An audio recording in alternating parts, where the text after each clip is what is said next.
Why have we chosen Rasulullah sallallahu alaihi wasallam? I mean, yes, एक तो हमारी उनसे अफेक्शन है by being उनकी उम्मत से, उनकी उम्मती होने की वजह से, but also this is not just to look at that we as Muslims think that Rasulullah sallallahu alaihi wasallam is perfect, therefore हम उनको follow करना चाहिए, but we want to, based on all the studies that have been done, कि आप सल्लल्लाहु अलैहि वसल्लम की जो, जैसे आपने इंट्रोड्यूस किया कि उनका जो लीडरशिप का फ्रेमवर्क है, that is the ideal framework. It's not just as a leader, him as an individual is the ideal. और ये बात अल्लाह सुब्हान ताला ने इसको कुरान में रीइंफोर्स किया.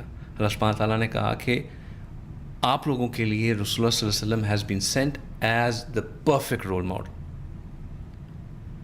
तो रसूलुल्लाह सल्लल्लाहु अलैहि वसल्लम is the perfect role model. When it comes to his vision, the interesting thing about vision is कि, और strategy is कि जब भी एक strategy डिवाइस की जाती है तो उसमें तीन चीज़ें हम कंसिडर करते हैं, whether we are strategizing just for the year or for the long term goals of our company or personal goals. There are three things that are considered. The end, which is basically what is that you're going to achieve in the long run. The means, कि आपके पास क्या लोग होंगे, क्या resources होंगे जिनके through आप उस लॉन्ग टर्म गोल तक पहुंचेंगे. एंड द वेज, कि वो क्या शॉर्ट टर्म स्टेप्स लेके आप चलेंगे जिससे आप उस गोल तक पहुंच सकेंगे.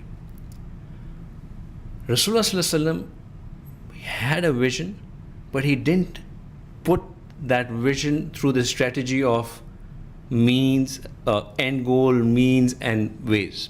Because अगर उनका जो vision है, which I'm just about to talk about, अगर वो उसको सामने रखते थे, he would have realized कि ये तो अचीव ही नहीं हो सकता था.